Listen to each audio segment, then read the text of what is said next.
Hello friends, welcome to Sangeetha சமையல். சங்கீதா சமையலில் என்ன பார்க்க போகிறோம் அப்படின்னா, இன்றைக்கி என்ன பதிவு நம்மளோட சேனலில் பார்க்க போகிறோம் அப்படின்னா, இப்போது மழை காலத்தில் நம்மளோட வீட்டினோட சுவர்கள் ஆகட்டும், இல்லை உட்டன் கதவு, பெட்டு, டேபிள் எதுவாகட்டும், இந்த கரையான் தொல்லை ரொம்ப அதிகமாக இருக்கும். ஈரப்பதம் எங்கே அதிகமாக இருக்கோ அங்கே இந்த கரையான் தொல்லை அதிகமாக இருக்கும். அதுக்கான சொல்யூஷன் தான் நான் உங்களோட ஷேர் பண்ணியிருக்கேன். நான் 5 டிப்ஸு சொல்லியிருக்கேன். உங்களுக்கு எது ரொம்ப ஈஸியாக இருக்கோ அதை நீங்கள் யூஸ் பண்ணி பாருங்கள். 5மே ரொம்ப எஃபெக்டிவாக இருக்கும். அது கூட 2 டிப்ஸு நான் அயன் பாக்ஸ் டிப்ஸும், இன்னொன்று நம்ம ரெகுலராக பயன்படுத்தக்கூடிய நம்ம துடைப்போம் அதுக்கான டிப்ஸும் தான் ஷேர் பண்ணியிருக்கேன். வீடியோவை ஸ்கிப் பண்ணாமல் முழுமையாக பாருங்கள். இப்போ வாங்க வீடியோக்குள்ளே போகலாம்.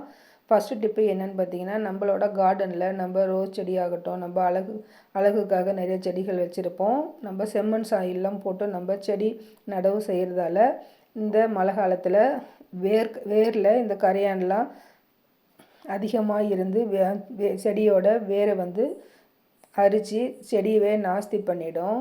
நான் எங்கள் வீட்டு தோட்டத்தில் ரோஸ் செடி வச்சுருக்கேன். அந்த ரோஸ் செடியில் பாருங்கள், இந்த ரோஸ் செடி மேலே உடக்கான்னு சொல்லுவாங்க, ஓனான்னு இருக்குது பாருங்கள்.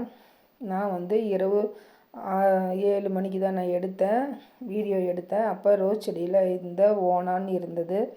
இந்த செடிக்கும் பக்கத்தில் இது கொடி ரோஸு, இதுக்கும் பக்கத்தில் நான் குச்சி நட்டு வச்சுருந்தேன். அதில் கயிறு போட்டு கட்டி வச்சுருக்கேன்.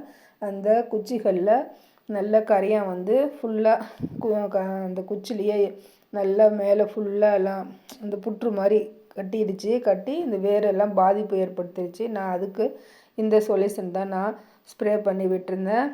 அதனால் பாதிப்பெல்லாம் எதுவும் இல்லாமல் செடி நல்லா க்ரோத்தாக நல்லா வந்துடுச்சு. நீங்களும் இந்த சொல்யூஷனை ட்ரை பண்ணி பாருங்கள். இந்த மாதிரி செம்மண் சாயில் இருக்கிற இடத்துல கண்டிப்பாக கரையான் இருக்கும்.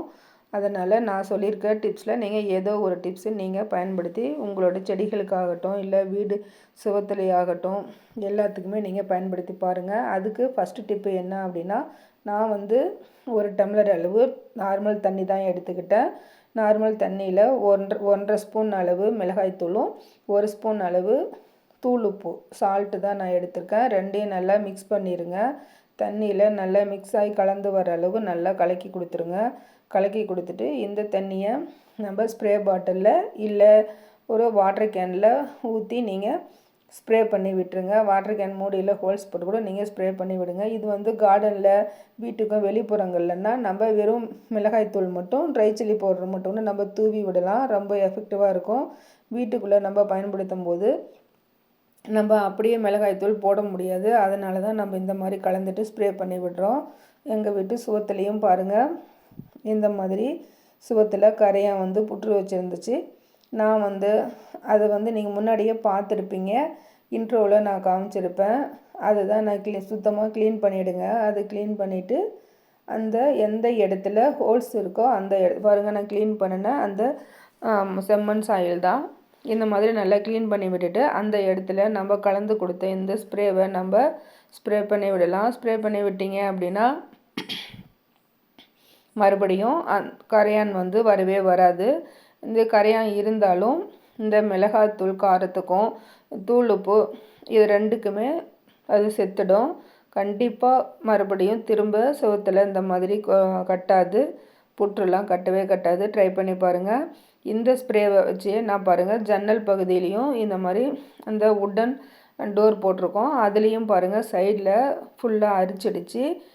அதனால் நான் அந்த இடத்துலையும் இந்த ஸ்ப்ரேவை நான் பயன்படுத்திக்கிட்டேன். அந்த இடம் மட்டும் இல்லை, அந்த ஜன்னல் சுற்றிலுமே நீங்கள் இந்த தண்ணியை நீங்கள் ஸ்ப்ரே பண்ணி கொடுத்துருங்க. எப்போதுமே கரையான் வர்றதுக்கும் முன்னாடி நீங்கள் இதெல்லாம் ஸ்ப்ரே பண்ணி நீங்கள் இந்த மாதிரி ரெடி பண்ணி வச்சுட்டிங்கன்னா, தொடச்சி விட்டுட்டிங்கன்னா கண்டிப்பாக வராது. அந்த வாட்டி நீங்கள் இந்த சொல்யூஷனை பயன்படுத்துறதுக்கும் முன்னாடி வர்றதுக்கும் முன்னவே நீங்கள் இதை பயன்படுத்திக்கோங்க. முன்னதாக பயன்படுத்திக்கிட்டிங்கன்னா உங்களுக்கு ரொம்ப ஈஸியாக இருக்கும். பாருங்கள், வாசல் படி நிலவும் நல்லா ஃபுல்லாக அரித்து நாஸ்தி பண்ணிடுச்சு. அதுக்கும் நான் இந்த சொல்யூஷன் தான் நான் பயன்படுத்திக்கிட்டேன். கண்டிப்பாக ட்ரை பண்ணி பாருங்கள், ரொம்ப எஃபெக்டிவாக இருக்கும். இந்த டிப்ஸு மட்டும் இல்லாமல் நான் இன்னும் 2-3 டிப்ஸும் நான் ஷேர் பண்ணியிருக்கேன். உங்களுக்கு எந்த டிப்ஸு ஈஸியாக இருக்கோ அந்த மெத்தட் நீங்கள் யூஸ் பண்ணிக்கோங்க ஃப்ரெண்ட்ஸ். இப்போது மழை காலம் இல்லையா, அதனால் எல்லா இடத்துலையுமே இருக்கும். ஈரப்பதம் எங்கே அதிகமாக இருக்கோ நம்ம வீட்டு சுற்றிலும் எந்த இடத்துல அதிகமாக இருக்கோ அந்த இடத்துல கண்டிப்பாக கரையான் இருக்கும். சுவர் விரிசல் இருந்தாலும் அந்த இடம் ஈரமாக இருக்கும், அந்த இடத்துலையும் வர வாய்ப்பு இருக்குது. அதனால் வீட்டுக்கும் வெளிப்புறமாக இருந்தால் நீங்கள் ட்ரை சில்லி பவுடரை அப்படியே நீங்கள் ஸ்ப்ரெட் பண்ணி கொடுங்க. பாருங்கள், எங்கள் வீட்டு தென்னை மரம் இது. தென்னை மரத்தில் எப்படி பாருங்கள் அரிச்சிருச்சு, மரத்தையே அரித்து நாஸ்தி பண்ணிடுச்சு. அதுலேயும் நான் இந்த மாதிரி தான் மண் ஃபுல்லாக மரம் ஃபுல்லாகவே மண் இந்த மாதிரி எல்லாம் கூடு கட்டின மாதிரி நல்லா இதாகிடுச்சு. அதில் தான் நான் ஸ்ப்ரே பண்ணி கொடுத்துருக்கேன். பாருங்கள் எப்படி அரிச்சிருச்சு. மரமாகட்டும், கார்டன் ஆகட்டும், நம்ம வீடு சுவராகட்டும், உட்டன், நிலவு, பெட்டு, பீரோ, டேபிள் எதுவாக இருந்தாலும் நீங்கள் இந்த லிக்விடை பயன்படுத்தியே நீங்கள் ஸ்ப்ரே பண்ணி கொடுக்கலாம். ரெண்டாவது டிப்பு என்னன்னு பார்த்தீங்கன்னா, வேப்பெண்ணெய் தான் நான் எடுத்திருக்கேன். உங்களுக்கு வேப்பெண்ணெய் இல்லைன்னா நீங்கள் வேப்பிலை பவுடர் கிடைச்சாலும் நீங்கள் வேப்பிலை பவுடரில் கொஞ்சமாக தண்ணி கலந்தும் நீங்கள் ஸ்ப்ரே பண்ணி கொடுக்கலாம். இல்லை வேப்பெண்ணெய் இருந்தாலும் வேப்பெண்ணெயை ஸ்ப்ரே பாட்டிலில் ஊற்றியும் நீங்கள் ஸ்ப்ரே பண்ணி கொடுத்தீங்கன்னா கண்டிப்பாக வரவே வராது. இன்னொரு டிப்பு என்னென்னா, இந்த மாதிரி காட்டன் பஞ்சு ஒன்று எடுத்துக்கோங்க. கொஞ்சமாக எடுத்துகிட்டு எந்த இடத்துல கரையான் அரிச்சிருக்கோ அந்த இடத்துல ஹோல்ஸ் இருக்குல்ல, அந்த இடத்துல இந்த பஞ்சை வச்சு விட்டுட்டிங்கன்னா கண்டிப்பாக திரும்ப வரவே வராது. அது வெளியே வந்தாலும் இறந்துடும். நெக்ஸ்ட் டிப்பு என்னென்னு பார்த்தீங்க அப்படின்னா, இந்த மாதிரி நம்ம செப்பல்லாம் வாங்கிட்டு வந்தாலும் ட்ரெஸ் வாங்கிட்டு வந்தாலும் இந்த மாதிரி கார்ட்போர்டு அட்டை கொடுப்பாங்க. அதை வேஸ்ட் பண்ணாமல் இந்த மாதிரி எடுத்து வச்சுருந்தீங்கன்னா கரையான் இருக்கிற இடத்துல எந்த இடத்துல உங்கள் வீட்டுக்கு வெளிப்புறத்துலையோ உள்ளேயோ கரையான் அதிகமாக இருக்குதோ அந்த இடத்துல இந்த கார்ட்போர்டு அட்டையை நல்லா நனைச்சிடுங்க. நனைச்சிட்டு ஃபுல்லாக ஈரப்பதம் பண்ணிவிடுங்க. ஈரப்பதம் பண்ணிவிட்டு அந்த இடத்துல இந்த கார்ட்போர்டு அட்டையை நீங்கள் கொண்டு போய் வச்சிங்கன்னா இதை சாப்பிட்றதுக்காக கரையான் கண்டிப்பாக வரும். வெளியில் வரும்போது இது ஃபுல்லாக கார்ட்போர்டு அட்டையில் ஃபுல்லாக இது சாப்பிட்றதுக்காக வரும். அப்போது நீங்கள் எடுத்துகிட்டு போய் நீங்கள் நெருப்பில் கூட நீங்கள் போட்டுடலாம். கூண்டோட கரையான் அழிஞ்சு போயிடும். இதுவும் ஒரு சூப்பரான டிப்ஸு. கண்டிப்பாக ட்ரை பண்ணி பாருங்கள், ரொம்ப எஃபெக்டிவாக இருக்கும். ரொம்ப ரொம்ப சிம்பிள். இதுக்காக நம்ம கடையில் இருந்து காசு அதிகமாக கொடுத்து நம்ம லிக்விட்லாம் வாங்கணுங்கிற அவசியமே இல்லை ஃப்ரெண்ட்ஸ். இதுக்காக கெமிக்கல் மருந்தெல்லாம் வாங்கி ஸ்ப்ரே பண்ணவும் வேண்டாம். நம்ம வீட்டில் குழந்தைங்கள்லாம் இருப்பாங்க. இந்த மாதிரி இயற்கையாக நம்ம வீட்டில் இருக்கிறத வச்சே நம்ம ஈஸியாக கரையானை அழிச்சிடலாம். இந்த டிப்ஸ் உங்களுக்கு ரொம்ப சிம்பிளாகவும் இருக்கும், ஈஸியாகவும் இருக்கும். ரொம்ப எஃபெக்டிவான டிப்ஸ் தான். நெக்ஸ்ட் டிப்பு என்னென்னு பார்த்தீங்க அப்படின்னா, ஒரு லெமன் எடுத்துக்கோங்க. அந்த லெமனை 2ஆக கட் பண்ணிக்கோங்க. கட் பண்ணிவிட்டு அந்த அரை லெமனோட ஜூஸும் ஒரு 4 மூடி வினிகரும் எடுத்துக்கோங்க. லெமன் ஜூஸும் வினிகரும் இருந்தால் போதும். இந்த டிப்ஸும் ரொம்ப எஃபெக்டிவாக இருக்கும். 4 மூடி இந்த பாட்டில் மூடியிலேயே 4 மூடி வினிகர் எடுத்துக்கோங்க ஒரு பவுலில். அதில் அரை லெமன் ஜூஸ் எடுத்துக்கோங்க. விதைகள்லாம் நீக்கிட்டு பிழிஞ்சு விட்டுருங்க. இதை ஃபில்டர் பண்ணிவிட்டு நீங்கள் ஒரு ஸ்ப்ரே பாட்டிலில் ஊற்றி நீங்கள் இதை ஸ்ப்ரே பண்ணிங்கனாலும் கண்டிப்பாக கரையான் அந்த இடத்துல இருக்காது, அப்படியே பொரிஞ்சு போயிடும். இந்த டிப்ஸும் உங்களுக்கு ரொம்ப யூஸ்ஃபுல்லாக இருக்கும். நெக்ஸ்ட்டு வந்து இன்னொரு டிப்ஸும் நான் உங்களோட ஷேர் பண்ணிக்கிறேன். நீங்கள் கற்பூரத்தை கூட நீங்கள் இந்த மாதிரி பேஸ்ட் பண்ணி நீங்கள் கற்பூரத்துலேயும் நீங்கள் பேஸ்ட் பண்ணி ஒரு கற்பூரத்தோட ஒரு 2 ஸ்பூன் அளவு தேங்காய் எண்ணெயை கலந்துட்டு கற்பூர பவுடரும் தேங்காய் தண்ணியும் தேங்காய் எண்ணெயோட கலந்து நல்லா மிக்ஸ் பண்ணி ஒரு ப்ரஷ் வச்சு எந்த இடத்துல கரையான் இருக்கோ அந்த இடத்துல நீங்கள் தொடச்சி கொடுத்தீங்கனாலும் வராது. நெக்ஸ்ட் டிப்பு என்னென்னு பார்த்தீங்கன்னா, நம்ம வீடு பெருக்கிற தொடப்பம் எல்லார் வீட்லேயும் வச்சுருப்போம். அதை வந்து நம்ம எடுத்து பெருக்கும்போது அதில் சில சமயம் இந்த மாதிரி ஆணிலாம் வச்சு அடிச்சிருப்பாங்க. அது வந்து நம்ம கைப்பிடிச்சு கூட்டும் போது பெருக்கும்போது ரொம்ப கை வலிக்கும். அந்த மாதிரிலாம் இல்லாமல் இருக்கிறதுக்கு இந்த மாதிரி ஒரு சாக்ஸ் எடுத்துக்கோங்க. வேஸ்ட்டாக இருக்க சாக்ஸை எடுத்து நீங்கள் இந்த கை பிடிக்கிற பக்கம் சாக்ஸை போட்டு விட்டுருங்க. போட்டு விட்டிங்கன்னா நம்ம ரொம்ப ஈஸியாக இருக்கும். அந்த ஆணி கையில் கண்டிப்பாக குத்தவே குத்தாது.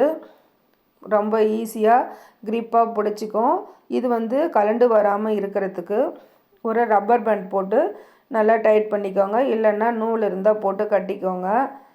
இந்த மாதிரி வச்சு இந்த மாதிரி யூஸ் பண்ணி நம்ம பெருக்கும்போது கொஞ்சம் கூட கைவலியே இல்லாமல் ஈஸியாக நம்ம பெருக்கலாம். இப்போ தொடப்பம் வந்து பெருக்கிற பக்கம் வீடு பெருக்கும்போது கீழே விழுந்துக்கிட்டே இருக்கும். அந்த மாதிரிலாம் விழாமல் இருக்கிறதுக்கு ஒரு டிப்ஸ் என்னன்னு பார்த்தீங்கன்னா, நம்ம வீட்டில் செல்லோ டேப் வச்சுருப்போம் இல்லையா, அதை வந்து ஒரு 4 சுற்று இந்த மாதிரி சுற்றி விட்டுட்டிங்கன்னா கண்டிப்பாக வீடு பெருக்கும்போது கொஞ்சம் கூட ஒன்று கூட கீழே சிந்தாமல் சிதறாமல் இருக்கும்.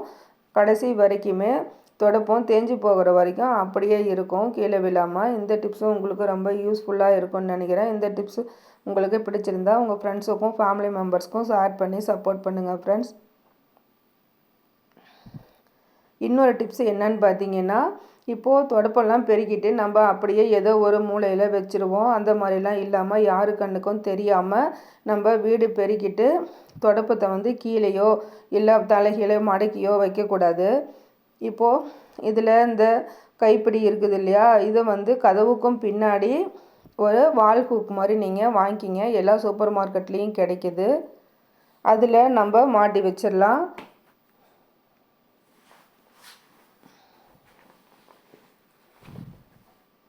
நான் ரப்பர் பேண்டு 2 இடத்துலையுமே நான் போட்டுக்கிட்டேன். கீழ்ப்பகுதியில் ஒரு ரப்பர் பேண்டும் மேலே கை பிடிக்கிற இடத்துல ஒரு ரப்பர் பேண்டும் போட்டுக்கோங்க. அப்போ தான் வந்து கரண்ட் வராமல் இருக்கும். நான் சொல்லியிருக்க எல்லா டிப்ஸுமே உங்களுக்கு ரொம்ப யூஸ்ஃபுல்லாக இருக்கும் ஃப்ரெண்ட்ஸ். ட்ரை பண்ணி பார்த்துட்டு உங்களோட கருத்துக்களை கமெண்டில் சொல்லுங்கள். இப்போது நான் ரப்பர் பேண்டு 2 பக்கமுமே நான் போட்டுட்டேன். இந்த மாதிரி நீங்கள் போட்டுட்டு நீங்கள் வீடு பெருக்குனீங்கன்னா கை வெளியே இல்லாமல் சூப்பராக நீங்கள் பெருக்கலாம். பாருங்கள், நான் இந்த மாதிரி தான் வால் ஹூக்கில் வீடு க்ளீன் பண்ணிவிட்டு இப்படி தான் நான் மாட்டி வச்சுப்பேன். நீங்கள் தொடப்பத்தை எப்போதுமே வீடு பெருக்கிட்டு கீழே போட்டு வைக்கக்கூடாது, தலைகீழாகவும் வைக்கக்கூடாது. இந்த மெத்தடில் தான் நீங்கள் வைக்கணும். எங்கள் பாட்டி சொல்லுவாங்க, மறைவான இடத்துல தான் தொடப்பத்தை வைக்கணும், யாரு கண்லேயும் படக்கூடாது அப்படின்னு சொல்லுவாங்க. அதனால் நான் இப்படி தான் நான் வச்சுக்குவேன். நெக்ஸ்ட் டிப்பு ரொம்ப யூஸ்ஃபுல்லான டிப்ஸ் தான். என்னென்னு பார்த்தீங்கன்னா, நம்ம அயன் பாக்ஸ்லாம் ட்ரெஸ் அயன் பண்ணிவிட்டு அப்படியே எடுத்து டேபிள் மேலே ஒரு பக்கமாக வச்சுடுவோம். ஒயர் வந்து கண்ணா பின்னான்னு போட்டுருவோம். அந்த மாதிரிலாம் போடாமல் இந்த மாதிரி ரேப் பண்ணிவிட்டு இதில் ஒரு ரப்பர் பேண்ட் போட்டுக்கோங்க. ரப்பர் பேண்டு போட்டு வச்சாலுமே அயன் பாக்ஸ் ஒரு பக்கமும் ஒயர் கீழேயும் விழுந்துடும்.